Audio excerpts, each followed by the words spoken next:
Hello, welcome to GeekyHiJynx Home and Bishop Makers, and today we're looking at Scream 5 or Scream 2022. It's up to you.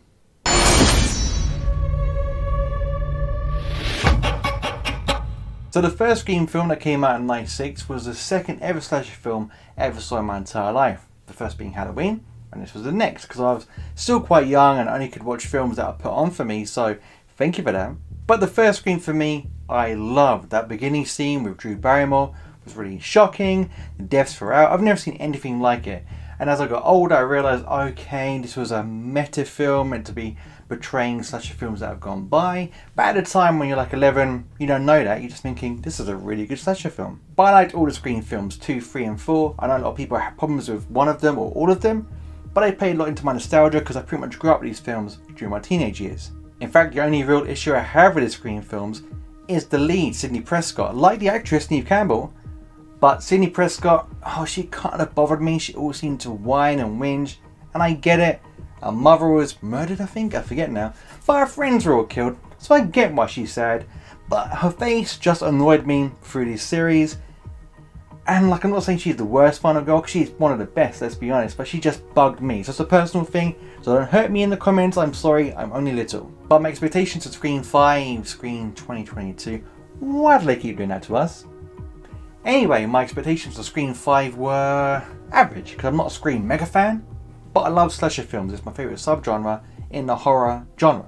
Now before I give you my final thoughts for the film, that was very overdramatic, I don't know why I've done that. I'm going to tell you what this film is all about. So Scream 5 is directed by these people and starring these people. Just going to pause it for a second so you can soak it all in. And I'll move on. So essentially Scream 5 is set 25 years later after the first film, and these new characters that we meet throughout, they're connected somehow to the characters in the first film. And Ghostface is back doing what he does best, picking off these young teenagers, and it's down to Sidney to come back into the fray to uncover the truth and stop him once and for all. I just want to say it's great to see another slasher film at the cinema. Halloween last year, people had problems, I liked it, but it was great to sit down in the cinema and see slasher films return to the big screen, and this was the first ever Scream movie I've ever seen in the cinema. But it was great to be in this universe again, as meta as it is, because as soon as the film started and you saw the title Scream and you heard that iconic phone ring, I had a big smile on my face. And that opening sequence is very reminiscent of the first film, although it does go on a bit too long and lacks the tension and suspense of the first scene in the first film. It was still enjoyable, and I will say there are other scenes in this film that are good, but the tension isn't there. But for an opening film to get you sucked in, it done the job. Now regarding the cast, it was great to see the legacy characters, as the film calls them again, in Neve Campbell, Courtney Cox and David Arquette. Neve Campbell, like I mentioned, her character Sidney Prescott isn't my favourite of all time, but when I saw her I was like, hey, it's Sidney, and she did have some really cool one-liners. Courtney Cox as always is hilarious, but my favourite out of the bunch was David Arquette, because he pretty much stole every scene he was in. But I will say to you, those expecting a lot of Sidney, a lot of Gale, yeah, you get some cool moments, but for me, I didn't get enough. I kind of felt there was big gaps of the film, but they weren't in it. When they appeared, it was good times, but it felt like a wasted opportunity bringing them in because they didn't do too much with them. Now the new cast of characters, the new blood, they were my biggest disappointment with this film. They're very bland. Sam, the main lead, the new Sidney, played by Melissa Barrera, she's the worst. I just couldn't care less of her. She had no charisma, you couldn't get behind her. Her acting was kind of melodramatic. She was like she was a soap opera half the time. The other characters were okay. Like, I'd like to see another film with these characters again, but just done a bit better, because they're all Debbie Downers and just playing it acting very basic for the film they're in. If you look at the previous Scream films, they're nuts. Like, the acting is really over the top, really energetic, especially the first one. Every single character is so memorable, especially Matthew Lillard. Oh, this is the greatest part. You're gonna love this. We got a surprise for you, Sidney. Yeah, you're gonna love this one. It's a Scream, baby. Hold on a sec. I'll be right back. I love that guy. But what I'm trying to say is, the acting was so memorable, that's why we love these characters. In this film, none of that. They're playing it like an average slasher, and maybe that's what they're trying to go for, but it didn't work for me. Now the Scream films are really known for their meta jokes and in references and Easter eggs, I like the Easter eggs, like they snuck a few surnames in there like Carpenter and Wes, which is really, really cool. The meta jokes worked, like there was a scene with one of the twins where they explain what makes a good recrawl, which is a rebooted sequel, and that was funny because they're pretty much talking about the film we're watching.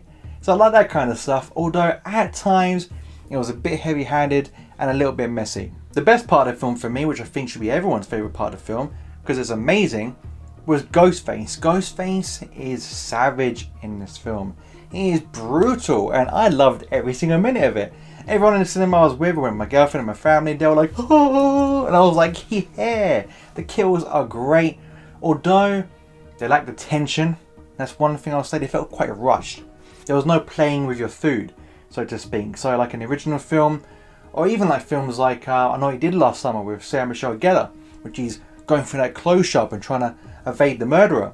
Those scenes, your heart's going. This one, there. The kills are great, but sometimes the tension leading up to them isn't so much. There's even some weird supernatural stuff going on, that's all I'm going to say. But there's something that happens that I didn't know was going to happen. I was like, oh, okay. Doesn't go anywhere or not really utilised as well as it should be, but it was there. For me, however, the main issue I had was the reveal of who Ghostface was. It was so predictable. I guessed it in 10 minutes because I can guess the tropes, whether they're trying to be an anti-trope or a trope or try and throw you off the scent, but I was like, not me, sunshine. I know who you are, and I got it right, so I was like, yeah, but my god, that was predictable. It was the way Ghostface revealed who they were, which was really cringy. Like, the reveal happened so fast, I was like, what we're in the third act? Because even though I enjoyed Scream 5, it also feels like nothing really happened, and not enough people got killed. And even though there's a lot of brutal deaths like I mentioned, for me, when the third act came, it felt pretty rushed. The reveal, extremely rushed, like blink and you miss it. And the explanation and the delivery of the explanation, extremely cringy. With that said though, I did have a good time with this film. It's a solid entry into the Scream franchise and makes Scream one of the best horror franchises of all time, along with my personal favourite, Final Destination. But it would have been very interesting to find out what Wes Craven would have done with a fifth film. Would he have gone in this direction? Would he made it as dark and gritty, which I suppose is what the directors are trying to do, because they kind of mentioned that as later films go on, you have to make it a bit more edgy, so maybe that's why they make the film a little bit darker. Or maybe it's just the tone of the director, who knows. But for me, this is a film I would definitely buy as part of the set. Is it going to be a sequel? I don't know. I don't think it should be, because this is a nice little bow on the Scream franchise. Trying to think what score I'd give him. For me, good time.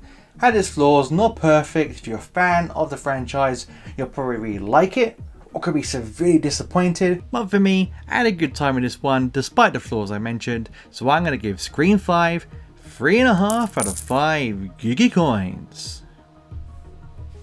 So guys, that was my review of Scream 5. Did you like it? Did you hate it? Was it a snooze fest? Or the greatest film you've ever seen?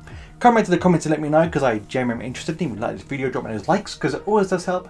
But till next time, stay out of trouble.